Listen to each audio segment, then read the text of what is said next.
Good afternoon, ladies and gentlemen. Welcome to Grand Rounds, presented by the Department of Psychiatry and Behavioral Sciences at the University of Washington. Great to have you on the webinar today. Looks like we've got people logging on slowly here, so while that happens, I'm going to go over some of the logistics for today's presentation. First, I'd like to let you know that this Grand Rounds is sponsored by the Perinatal Mental Health and Substance Use Education Research and Clinical Consultation Center, also commonly known as the PERC Center. So, a couple logistics. If you would like to leave a review about today's presentation, we will have a survey at the end of the webinar. So stay logged on as the webinar closes and you'll see a link for that.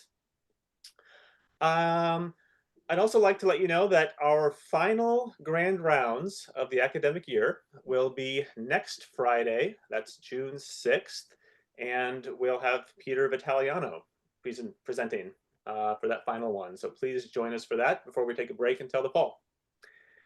And for today's presentation, a couple webinar features to know about. We've got the chat activated. That's going to be good to know today because we are going to have some chance for interaction. So when that comes up, use the chat feature. And then if you have any questions that you would like answered at the end of the presentation, we'll try to have a little bit of time for Q&A. Put those questions in the Q&A box, and I will have those queued up for the end. I'll come back and join you all for some Q&A at the end. So I think that's enough from me. I think we should get started here because we have a really exciting presenter today. We should have a great presentation, and I am going to hand it over to the chair of our department, Dr. Jürgen Unitzer. Jürgen's going to introduce today's presenter. So that's it from me. I'll hop off here, and Jürgen, over to you now. All right, thank you, Jed. Welcome and welcome to our speaker for today's Grand Rounds, Dr. Neil Epperson. I'll tell you a little bit about Dr. Epperson.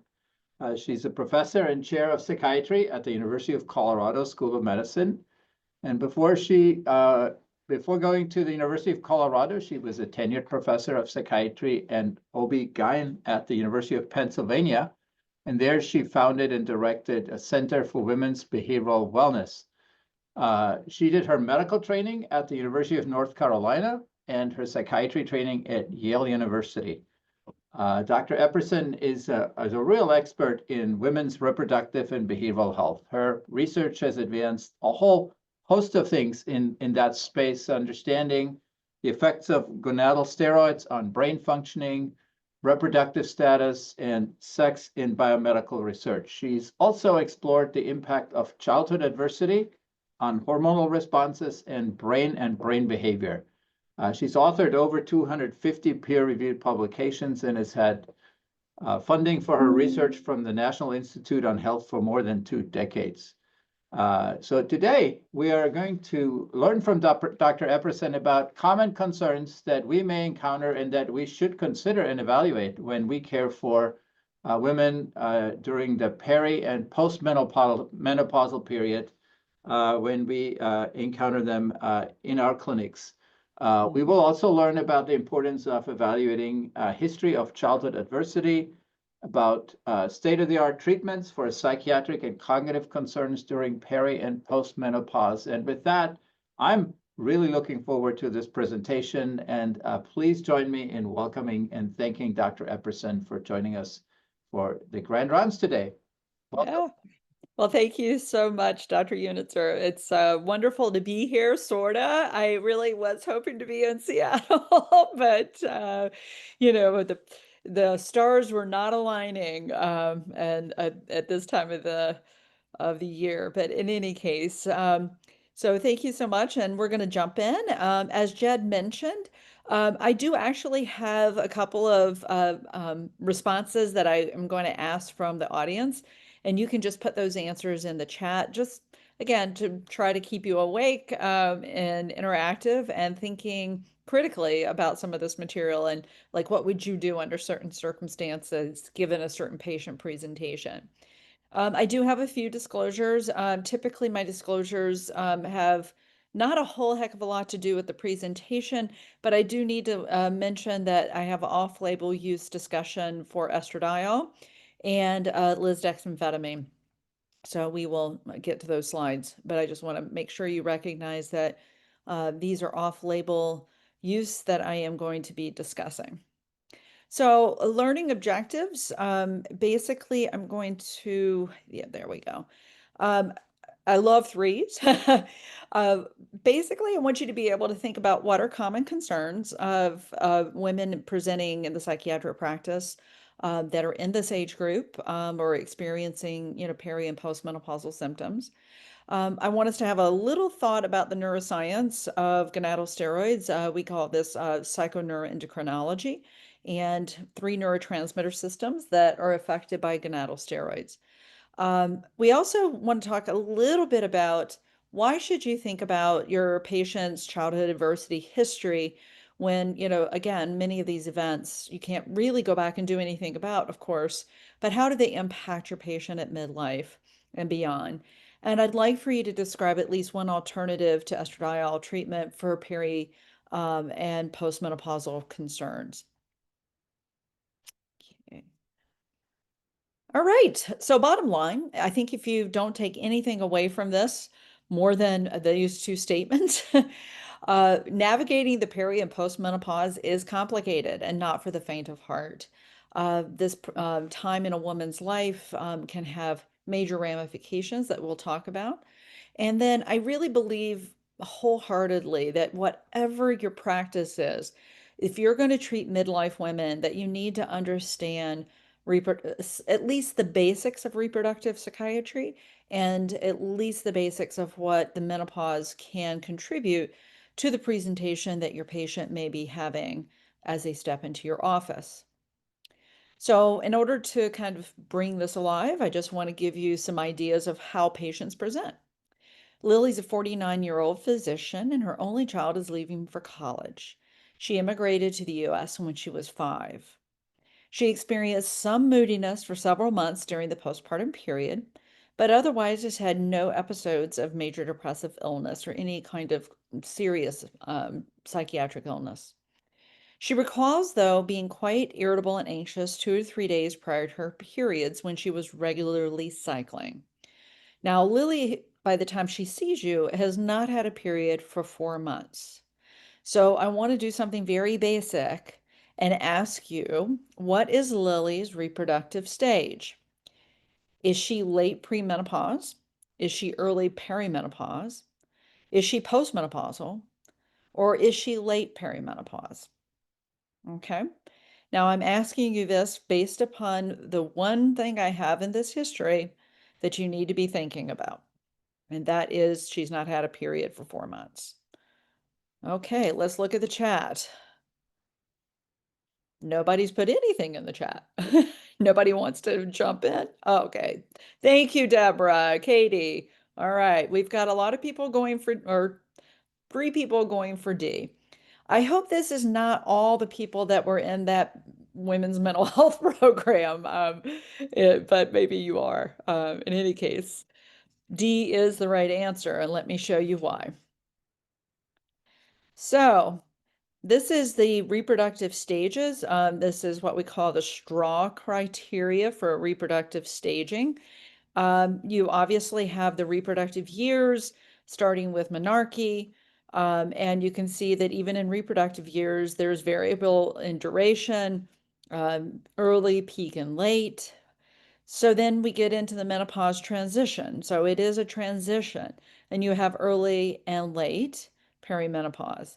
And what we can see here, based upon Lily's history, is that she has had an interval of amenorrhea for either 60 days or more, because she hasn't had a period for 4 months, and she had been regularly cycling. So now she's in the late perimenopause. As soon as she hasn't had a period for a year, she becomes postmenopausal. And then we consider the first, 1 to 6 years as the early or postmenopause. But this window of time, this late perimenopause, is pretty important in our research as we see that this seems to be a very high risk period for a lot of different kinds of experiences, both physiologic and psychological. And we also see the late perimenopause as being sort of interacting with early life adversity as well as current life stress when it comes to risk for both cognitive and mood symptoms. And I'll show you some of those data in a little bit. So, why do we need to focus on the menopause? Well, a heck of a lot of women worldwide are perimenopausal. About 6,000 women each day in the US alone become postmenopausal. That's a lot of women every single day. The duration of perimenopause is on average 4 to 8 years, although there are some people that can experience perimenopausal symptoms for even a decade or longer. There's about $1.8 billion lost due to impact on work presence and work efficiency each year in the US alone related to peri and postmenopausal care and symptoms. So it is an economic issue for our country as well. And if the powers that be should care about perimenopausal and postmenopausal women, I think 1.8 billion is nothing to cough at. About 2 to 5-fold increased risk for depression. And a lot of women will have their very first episode of depression in the perimenopause. Many women report cognitive complaints, up to 2/3. And then there are ethnic and racial differences in duration of particularly of vasomotor symptoms, which is probably the most prototypical, common, and bothersome symptom for peri and early postmenopausal women. And there are studies that have shown these racial and ethnic differences and how long those symptoms can last. And then importantly, with respect to functioning on a daily basis, particularly cognitive functioning, we have at least up to 60% of women reporting sleep disturbances. And, I gave this talk to a large group of lay women in Atlanta a few years ago, and they said to me that we couldn't believe it wasn't 100% of people reporting sleep disturbances. But again, this is a very, very common symptom, whether it's 60 or 100. So there are many different kinds of symptoms that can be related to these changes in estradiol levels over the course, and likely progesterone and its neurosteroid allopregnanolone. But there's only a few symptoms that are for which the FDA has approved the use of menopause hormone therapy, and that is the vasomotor symptoms or the hot flushes, osteoporosis, or vulvovaginal atrophy. So even though estrogen is only FDA approved for these, we know that there's data suggesting that many of these other symptoms can also be impacted by these fluctuating levels of estradiol and can be improved, at least in a large group of women, with the administration of hormone therapy. And why is it that there's this conglomeration of symptoms that women can experience? And some women experience this one versus that one. Or we also know that as women become postmenopausal, there is an increased risk of coronary artery disease, like I said, osteoporosis, a lot of these other medical conditions. And it's because they're G protein estrogen receptors all in the body impacting both health and risk for adverse health in all of these tissues and all of these body regions. So it isn't surprising if you've got estradiol receptors that are all over the body, that changes in hormones that occur not just in the perimenopause, but across the lifespan can have an impact on one's health as well as the symptoms that one might be experiencing in relationship to these changes. Now, one thing to think about when it comes again to emphasizing the importance of considering the peri and the postmenopause is that female life expectancy in the past 100 years has changed dramatically. So we live about a third of our life in the postmenopausal state compared to 100 years ago. Yet the age of final menstrual period has not really changed. on average in the US, the age of final menstrual period is still around 52, and that was the same as about 100 years ago. So you can understand that if we're trying to think of ourselves as a mammalian species and how long it takes for our brains and our bodies to adjust to a 30-year window of time without hormones, without gonadal steroids, you can imagine that it would take a lot longer than 100 years for evolution to kind of help us be able to be as healthy during this time as we were when we did have the hormones. And so, again, I'm not sure that we can expect that during this 30 years we're not going to have symptoms because we just haven't evolved yet to be able to manage this long a period of time with hypogonadism. So, and we also know that when you have your final menstrual period can be impacted by a whole host of factors such as race and ethnicity, education, health, your overall health going into the menopause transition, your lifestyle, and then early life adversity can also have an impact on health during this span of life. Now, I like to refer to the female brain as the fantastically flexible female brain because from the time we have menarche through menstruating for decades, through perhaps several pregnancies, where we have sustained high levels of these gonadal steroids, sustained high levels of cortisol and neurosteroids, it's like, and then we plummet in the postpartum period when we remove the placenta, and then we start cycling again.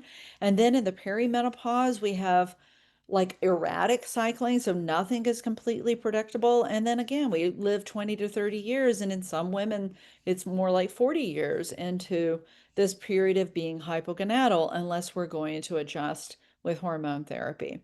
And during this time, our brain is being acted upon by these gonadal steroids. Now, this is a busy slide and is not really meant for you to dig into it deeply. I just wanted to highlight that there are multiple neurotransmitter systems that impact brain regions where that have lots of estrogen and progesterone receptors. Here in the cerebellum, the brainstem, the prefrontal cortex, hippocampus, amygdala, striatum. These are all areas of the brain that we know are important for behavior and various aspects of behavior and cognition. And they have a lot of estrogen and progesterone receptors in these particular brain regions. So there's a co-localization of these neurotransmitter systems in the brain regions they impact and these receptors. But we also know it's not just about the estrogen and progesterone receptors or the GABA A receptors in the case of neurosteroids. It's also about the fact that these hormones can have direct effect on the production of neurotransmitter systems like serotonin because estradiol increases the activity of tryptophan hydroxylase. We also know that estrogen, for example, can have a direct impact on dopaminergic function, not just through its receptors and its transporters, but also in the degradation of dopamine in the synapse by catechol-methyltransferase. And so there are a lot of ways in which these steroids can have these dramatic effects on all of these neurotransmitter systems. And I could arguably show you for acetylcholine and noradrenergic systems as well. And then we actually have an impact of these hormones on actual neuronal structure. So I'm showing you here, highlighting in a functional imaging study, sort of area that would be like the dorsolateral prefrontal cortex. Here's just a schematic, again, showing you different areas, this case of estrogen receptors, both ER alpha and ER beta. And we know that these particular brain regions, particularly the PFC, has predominantly these pyramidal neurons, and pyramidal neurons have these dendrites on them, and we know that hormones as well as life experience can have an impact on dendrites. But also, particularly when it comes to estradiol, these dendritic spines, basically where you get release of glutamate into the synapse, and you get long-term potentiation, learning and memory. All of that is happening at these spines. And so these dendritic spines are really, really critical to maintenance of function, particularly of the prefrontal cortex and parts of the limbic system. And one of the things that I wanted to highlight are things that can reduce dendritic spines. So chronic stress, high levels of cortisol, inflammation, and actually loss of estrogen here can also make it look like you just took a razor and shaved off some of these dendritic spines. What we can, over the course of lifespan, we know that things can increase dendritic spines and also increase what we consider this source of neuroplasticity. So fluctuations in estradiol will enhance dendritic spine formation, as well as the morphology of these spines. These spines are like have different morphological features, and estradiol seems to be very pro the morphology that is important for long-term potentiation and learning and memory. We know that exercise, vigorous exercise can also enhance spines, cognitive activity, and then some of our antidepressant treatments, such as selective serotonin reuptake inhibitors, can improve the dendritic spines and the formation of connections. And again, this both exercise and antidepressant treatments, we think it's partially mediated through neurotrophins like brain-derived neurotrophic factor. So there's a lot of reasons why we can have a reduction in these spines, and then estradiol and some of these other factors can promote healthy dendritic spine formation. And then just to give a nod to neurosteroids, we know that nerve cells and glial cells can make progesterone and then allopregnanolone that gets released into the synapse. And you can get phasic tonic inhibition, releasing this neurosteroid into the synapse and binding to these postsynaptic GABA A receptors, enhancing phasic inhibition of the postsynaptic neuron. We also know that there are tonic effects of these neurosteroids in this extrasynaptic space. And so, again, neurosteroids also play a very important role. And obviously, even though the brain can make progesterone and neurosteroids itself, we also know that a major source of progesterone is from the ovaries in reproductive life and from the placenta during gestational life. So getting back to Lily, take a break. That's the most neuroscience I'm going to go through today. We're going to go back and relate this clinically. So basically, Lily and her partner have noticed that in the past that she is, over the past years, she's been experiencing low mood, racing heart, changes in her social interest, difficulty sleeping, fatigue, concentration problems. She often feels like she's on task at work, but then when she gets home, she gets nothing done. She's very worried about her daughter being away, and she has less interest in sexual activity. So one could legitimately, consider a diagnosis of major depressive disorder. So given the fact that Lily is in the late perimenopause, and she has been experiencing these symptoms over the past year. So she was probably starting to experience these symptoms in the menopause transition. What would you suggest for her treatment? Well, we could consider estradiol administration. You could tell her this too shall pass. You could tell her to consider antidepressant treatment. You could also potentially suggest psychotherapy. Which one of these things would you not do? All right, I'm looking at the okay, this is an easy one. I loved that one and made it very easy. Yes.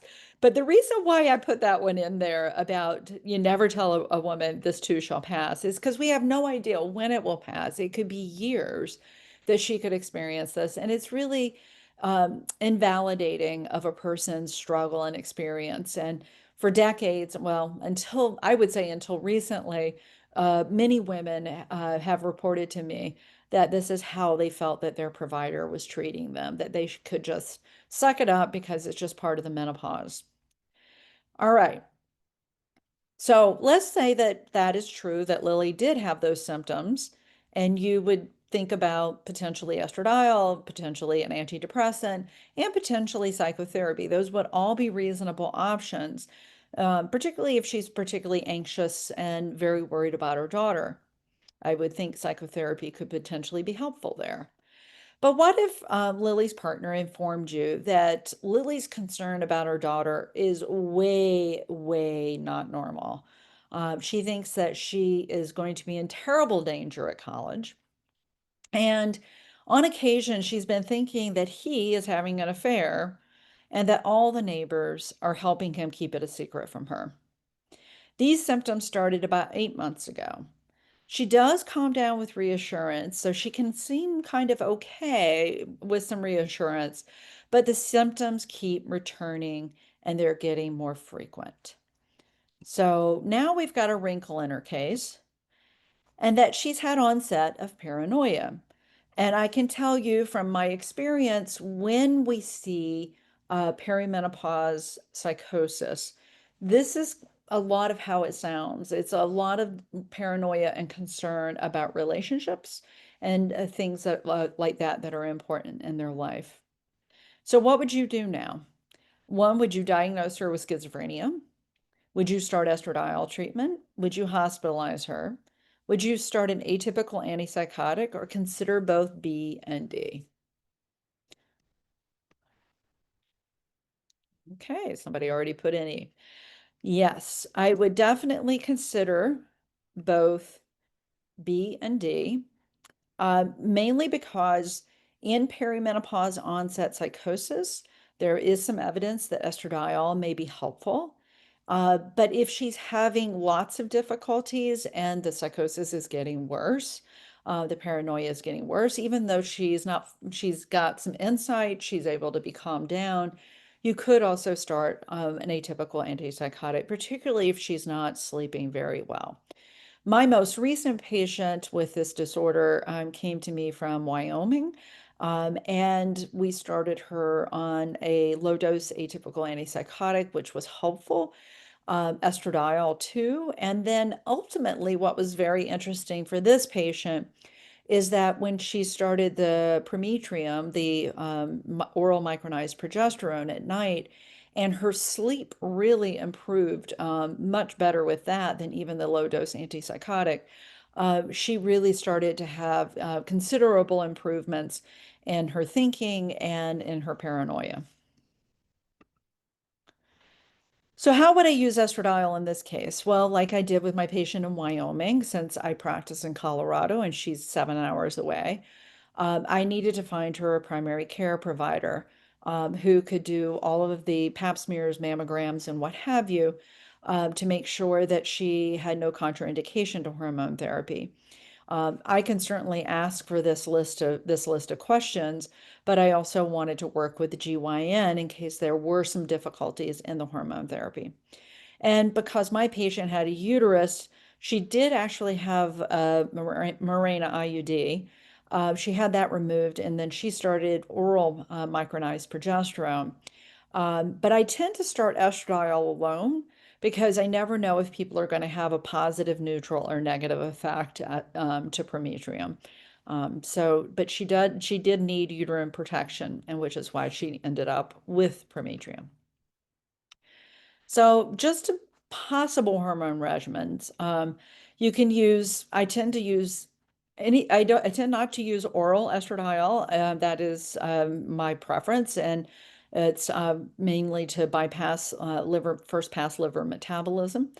And basically we are thinking in this situation about, again, 17-beta estradiol and Prometrium are the bioidentical hormones. So those are worth using. I use patches or creams.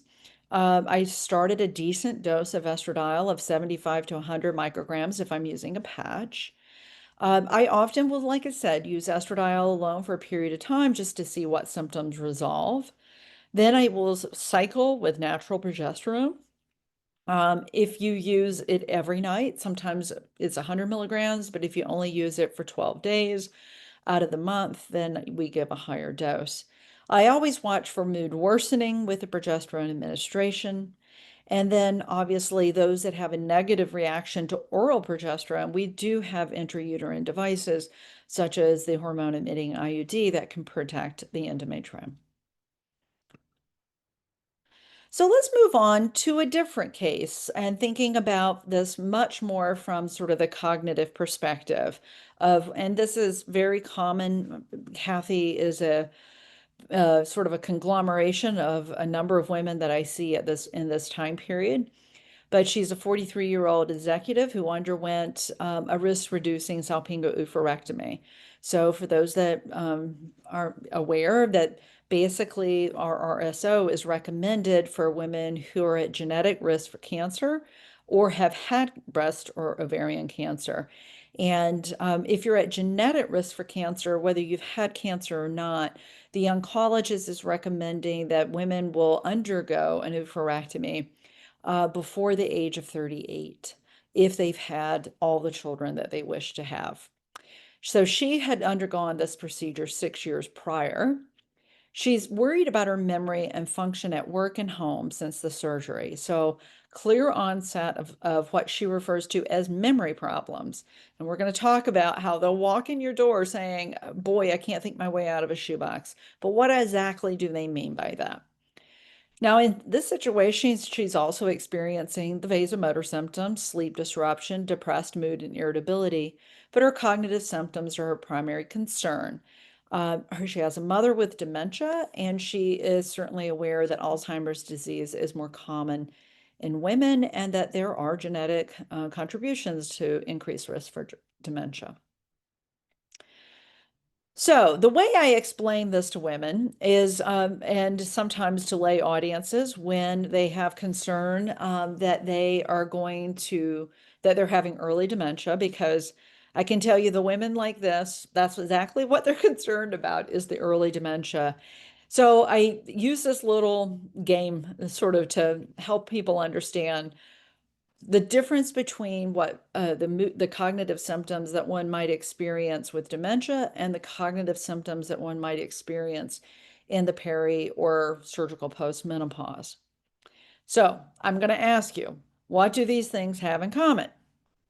So this is Maxine. She says, the older I get, the more I ask myself the really important questions like, what did I come in here for?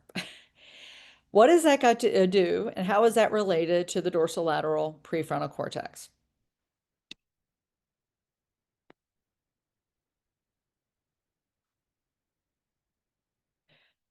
Nobody wants to chime in. Okay, I'm going to tell you. Okay, what it has to do with. So what Maxine is talking about is to me, it's a layperson's way of talking about executive functioning problems. That basically you're having a difficulty keeping information online when you're being distracted. You're having difficulty with cognitive flexibility. Maybe you're having difficulty with attention and focus. So when you're in one room and you think about what you need in the bedroom, and then you go into the bedroom and you can't remember it, you've been distracted from what you were thinking about in the other room. And distraction can get that, quick that you would really not be able to hold that information in mind because of the distraction. Well, that is a type of executive functioning. And we know that the dorsolateral prefrontal cortex is very critical to this sort of complex process that we do, which is referred to as executive functions. Now let's think about, what do buttermilk biscuits and the hippocampus have in common? And I will tell you, because there's no A, B, or C here.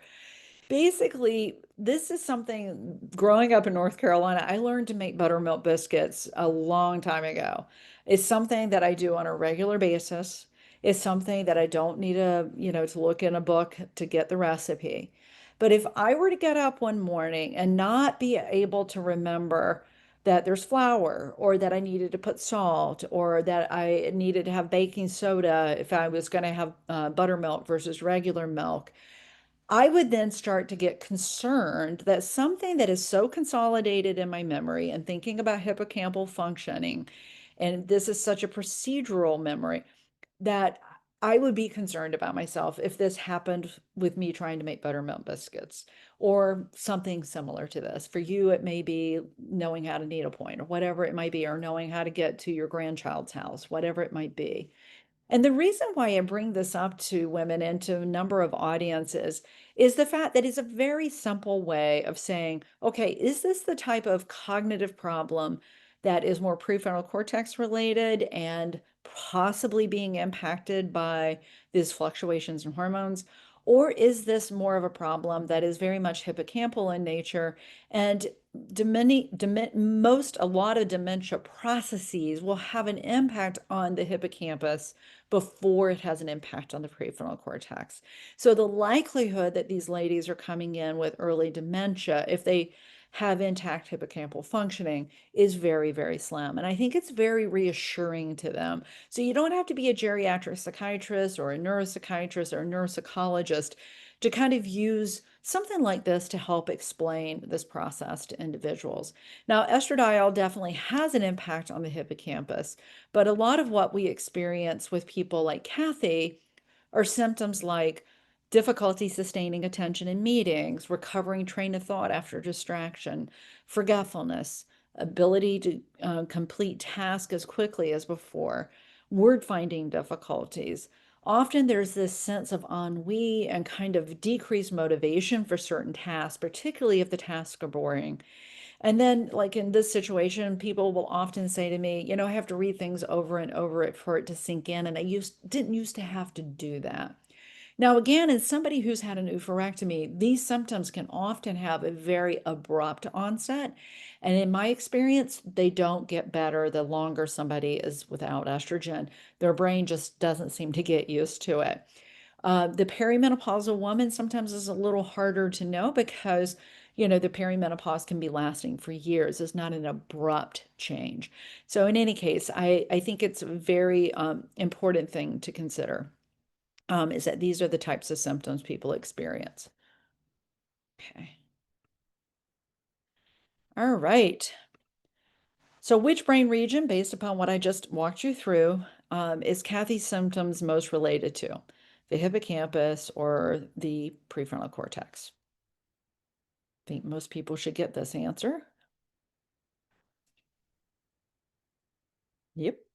Okay. Thank you, Robert. You're still awake and still answering. I appreciate it. Yes, it's the prefrontal cortex. All right. So let me get rid of that. Okay.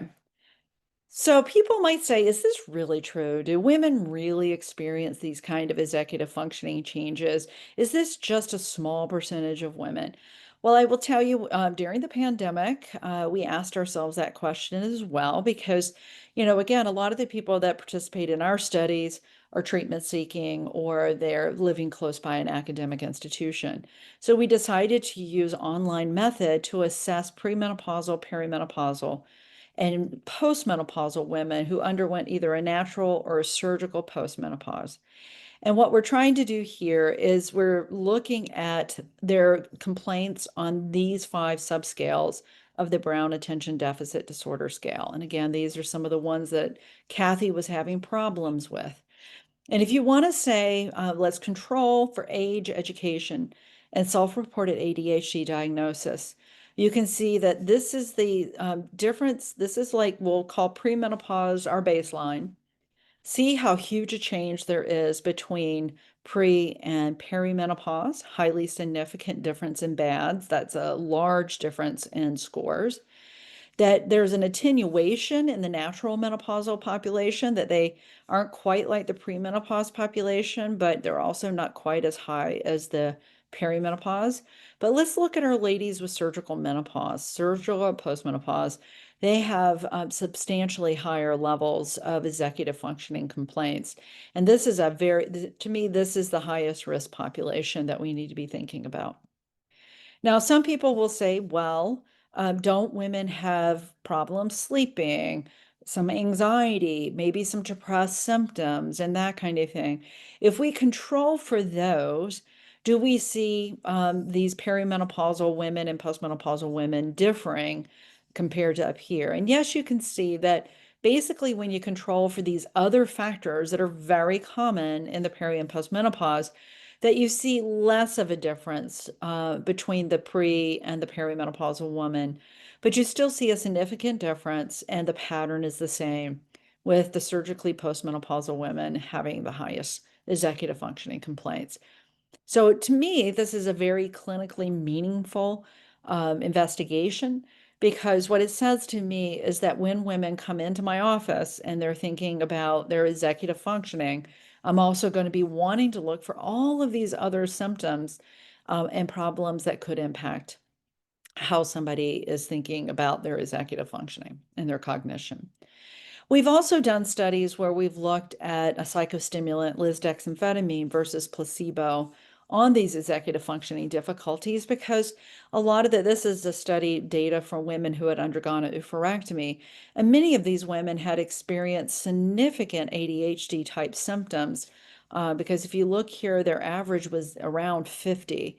And that is certainly even, and these are all women who never had ADHD before their surgery. So we randomized them to placebo or active. Everybody got placebo, everybody got active. We had a washout in between. And you can see that there's here an improvement in um, their executive functioning symptoms above and beyond placebo by 3 weeks. And this is when they're on anywhere between 20 and 40 milligrams a day. And we don't see much of a difference, sort of a more of an increase in improvement by 6 weeks. So the effect is there in about 3 weeks. And so I tell people that are interested in potentially treating these ladies that it's a short-term process of examining whether they're going to get benefit. You don't have to wait a long period of time to see if they're going to get benefit with their executive functioning complaints. Now, this is based upon their self-report, but we also did objective measures of executive functioning, as well as objective measure of hippocampal function. And basically, we found that with a very difficult task, which is a working memory task, the letter N back, that everybody got better, in placebo, everybody got better because they got, these are smart women, they practice and they can get better. But the bottom line is that the difference between placebo and the LDX, as far as the change, was significant for the working memory task. Not so much, not for the task that was more of a verbal recall task, or even a sustained boring attention task. Because, I mean, you can see that when they had the lisdexamfetamine, that the p-value is larger if you want to look at it that way, but and that working memory did not improve with placebo, but it did. Working memory, obviously, or even with placebo, you do see some practice effect on these two particular instruments. So this is basically saying that not only subjectively are they experiencing a benefit, but their working memory, which is an executive functioning task, they do improve more so with lisdexamfetamine than placebo. All right, so getting back to Kathy, based upon that, how would you treat Kathy? Let's say she also met criteria for major depressive illness. So you start your favorite antidepressant, monitor her mood, anxiety symptoms, and assume her cognitive complaints will resolve. Start her on an estradiol patch and then add progesterone. Tackle her vasomotor symptoms with gabapentin or fezolinetant. Those are both non-hormonal strategies to tackle hot flashes. Start her on lisdexamfetamine at 20 milligrams a day, or start an SSRI or SNRI or your favorite antidepressant and monitor mood, sleep, VMS, and cognition. Because actually, SSRIs and SNRIs can also improve vasomotor symptoms. And then consider adding lisdexamfetamine if executive functioning continues to be a problem. So let's see. All right, most people are getting this one. Okay, awesome. Thank you. I see the response. Yes. And somebody that had major depressive illness, I would start with this strategy. If they came in and they did not have major depressive illness and it was just the cognitive complaints, and it was really predominantly due to being peri or postmenopausal, whether surgical and natural, then I would consider starting the psychostimulant first. But if they really do have all of these other sort of mood and complaints, then our data suggests that you should treat those first. So I'm going to just do a brief summary here before I jump into just a couple more things and then give us time for Q&A.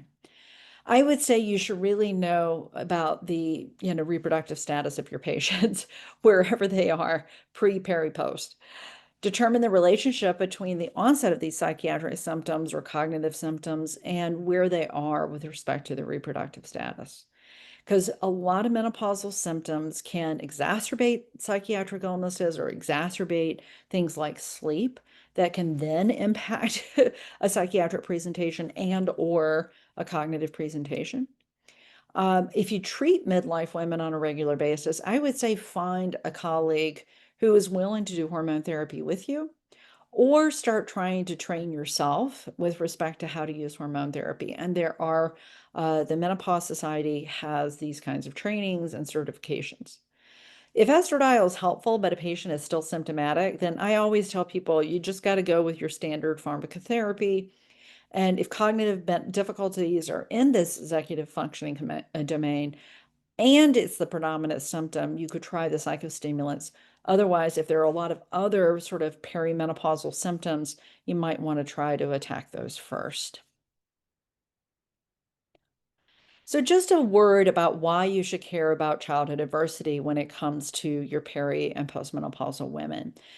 We use the ACE questionnaire. Some people have criticized this because it's not the childhood trauma questionnaire, and basically the reason why we chose the ACE questionnaire is that we were looking for something that's used much more in a public health setting that already had a lot of data suggesting that these are demonstrating pretty, consistently and forcefully that the more ACEs you have, the more you're likely to have physical and mental health difficulties.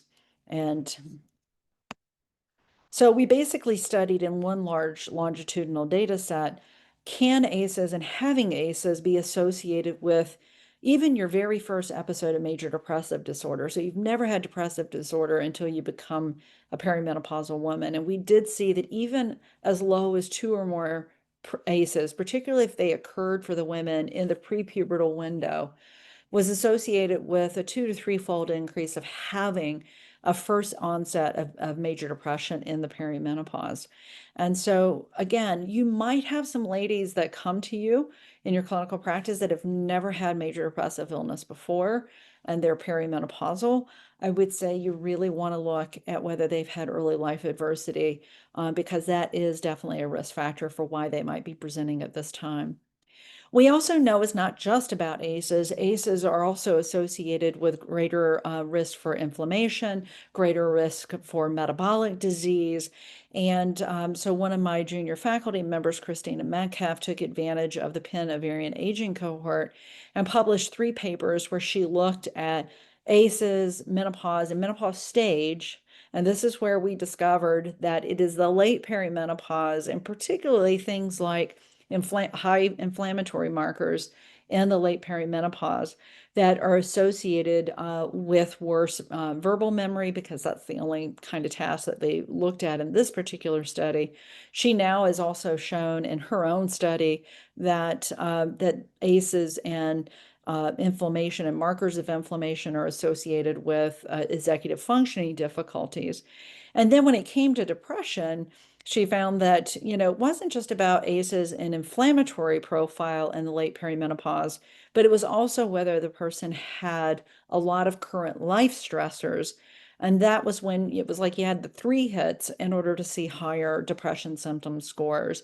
And so again, this concept that the menopause can have impact on inflammation in concert with early life adversity, as well as HPA axis changes that she's shown in her current studies, you can start to see like this trifecta of effect in this late perimenopause. And again, for me clinically, this suggests, are there things that we can do to help reduce inflammatory processes or reduce sort of HPA axis activation in women during these times to also help them with respect to mood and cognition. And then previous collaborators, one of my postdoc and someone I continue to mentor, Sheila Shanmugam, colleague who runs the Bassler Center for Genetic Risk for breast cancer and ovarian cancer, we did a study where we looked at ACE effect in women who had undergone oophorectomy, again, with the hypothesis that women who had had high ACEs in the post-oophorectomy state, that they would be more likely to report executive functioning difficulties. And you can see that here with total BADS on the y-axis, the low ACE women and the high ACE women here. The high ACE women had higher executive functioning, reported executive functioning difficulties. And this was true in every one of the executive functioning domains, except for managing affective interference. This is a symptom that seems to be particularly problematic in youth with ADHD. But again, these are not women who had a diagnosis of ADHD. This is simply their symptoms and their complaints in the postmenopausal state. So we see that ACE is associated with worse sort of self-perceived executive functioning. We also found that it was associated with worse performance. So here, having a lower score is sort of a more negative state. So the high ACE women perform worse on a continuing, boring sort of CPT task where it requires sustained attention as well as, again, that working memory task. So again, ACEs are associated with some of these executive functioning difficulties. And we've also studied the brain effects of ACEs in postmenopausal women. We gave them a very difficult working memory task. Basically, you're lying in a scanner and you're asked to press a button when the stimulus you see here is the stimulus you see 3 before, or 2 before, or 1 before. Once you get to the 3 back, it is very hard to remember that where you saw that previous image, whether it was 2 or 3 back. So how do you get this correct? And women come out of this feeling like a mental midget, they tell me. But we, again, looked at whether having a history of ACEs had an impact on how your brain responds. And the dorsolateral prefrontal cortex is very much activated in the context of doing this task. And women who in the low ACE group would activate a certain amount, and the women in the high ACE group had to activate a larger part of the DLPFC, or the bold signal was larger in this particular brain region, but they performed about the same. And if you subscribe to the Danny Weinberger hypothesis that this means that there's cortical inefficiency, then so be it. Interestingly enough, when we gave them estradiol back, basically everybody activated the same. So the women in the high ACE group had a reduction in activation so that they looked no different than women in the low ACE group. So again, this is suggesting that something that happened to you, 40 to 50 years prior can have a pretty dramatic effect on how your brain works in the hypogonadal state.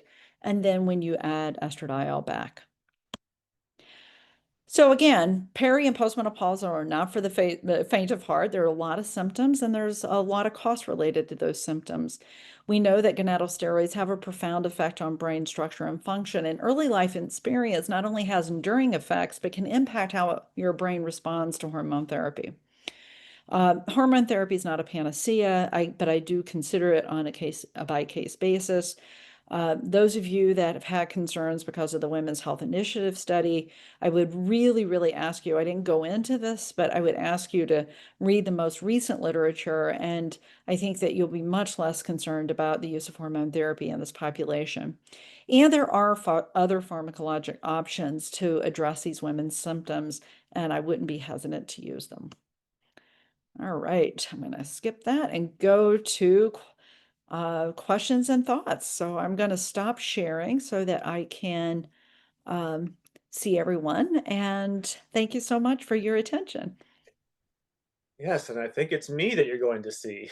Okay. Uh, and we do, so what do we have? About 6 minutes here. So we have some questions lined up. So I'm just going to go ahead and get right into these. Sure. Yeah, thank you for that presentation. Our first question we have is, can you talk a little bit more about determining factors of PMDD versus perimenopause versus general mental health challenges? Well, we know that PMDD or severe PMS has been shown in several cohort studies, SWAN as well as the Penavarian aging cohort, to be a sort of a demonstration of sort of this what we refer to as hormonal sensitivity of the brain. It's not that your hormone levels are wrong or off or up or down or abnormal. It's just how your brain, that flexible female brain, is responding to these hormonal changes. And that women who have postpartum depression, significant PMS symptoms, they are more likely to have more difficulty again at another time where they're having these highly fluctuating hormone levels. So one of the reasons why it's important to take a history about the whole lifespan. Yeah, yeah. Okay, great. So our next question is, are there any herbal or supplemental options for folks that are hesitant to use medication interventions? Herbal, there's sorry, I'm just going to hook in my computer real quickly. Okay, no worries. Um, you know, look, I mean, some people use herbs and find them helpful. There's just not a lot of strong sort of A-level evidence that they are effective for vasomotor symptoms but some people like valerian for sleep, valerian tea. There are some strategies like that. And I often say if you've got a patient, you have to meet them where they are. And if you've got a patient that is just not interested in hormone therapy or isn't interested in any kind of pharmacologic strategies, then I think the important thing is to meet them where they are, make sure that whatever they're going to take is not going to be, interact with any other medications that they may be on or cause any other difficulties, and then follow up with them because the chances are that they're not going to be as effective as the patient may want. And you should just see if at that point they have any interest in taking something different. Oh, okay, great. Okay, we got some questions over there. Okay, one more question from the Q&A over here. What are some interventions to reduce high cortisol and inflammation? I'm a big, big driver of exercise. Plato said, the lack of activity destroys the good condition of every human being, while methodical and physical exercise saves and preserves it. And he wasn't wrong. Uh, you know, uh, Regular exercise is incredibly helpful for not only reducing weight, but also sort of the metabolic aspects and the kinds of fat that, the fat deposition, brown fat, white fat, things like that, that can really be impacted by being postmenopausal. It can improve sleep, increases brain-derived neurotrophic factor, and all of those things can be helpful for the brain, but also for inflammation and HPA axis. I'm also a big believer in meditation, allowing, the person to have a period of sustained attention, where they can be mindful, thoughtful, quiet. It doesn't have to be for long periods of time every single day. But again, those kinds of practices have been shown to have some positive effects on inflammation as well as dampening or sort of improving HPA axis functioning. Okay, thank you. I know Boulder is a good place for exercise, so that makes sense. Meditation too, actually. Oh, well, yeah. Well, it's just the We're not, altitude gets you. there you go, yeah. Okay, so now I'm seeing some questions over on our chat side, so let me scroll over here now. Okay. How long do you treat people with stimulants? It's a very good question. I monitor them pretty carefully because you want to make sure that you're not having sort of adverse effects like increase in blood pressure or, um, you know, uh, increase in heart rate. Mostly, I get concerned just about putting somebody who may be sort of sub-hypertensive into a hypertensive state. If it's really, really helping them, then obviously I'm going to continue it. In the postmenopausal women that underwent a surgical menopause, because most of them undergo this at such an early age, and they were premenopausal at that time. It's just the data is not suggestive that they get better. So taking them off of it, it's like they're just going to go back to where they were before, more than likely. I mean, I can't say that I've done a study in which I took them off and sort of seen, that process. But given the fact that most of the women that were enrolled in our study that were post-oophorectomy, they've been post-oophorectomy anywhere from 5 to 15 years, and they were experiencing these symptoms from the get-go. And some of them were like, I don't know if I can work anymore. I've thought about quitting. Again, these are not minor symptoms that these women experience. And I would say if they're tolerating it, just to keep them on and just monitor and make sure that they're continuing to do well. A lot of them will take sort of a drug holiday over the weekends or a drug holiday when they're on a holiday, because where they tend to experience the most problematic symptoms is in their professional lives. Yeah, they just feel like that's where they have the greatest impact. Yeah. Well, Dr. Epperson, thank you very much. That brings us to 1 o'clock. I think we've gotten through all the questions except for one here. And so I will end by saying I forgot to mention at the beginning that we are recording this and Uh-huh. we will be posting it. We have a Grand Rounds archive that can be accessed through our website. So that will be up shortly. So if anyone would like to Mhm. review this presentation again, it will be on there. Thank you. And thank Yeah. you, Christopher Walker. That was very nice. Thank you. Yeah, thanks a lot for Jonathan. being here. We enjoyed it. And everyone at home, thanks for coming. And please Yeah. join us again next Friday for our last one of the academic quarter. Thank you. And thank you for this opportunity. Take care. Bye. Bye bye.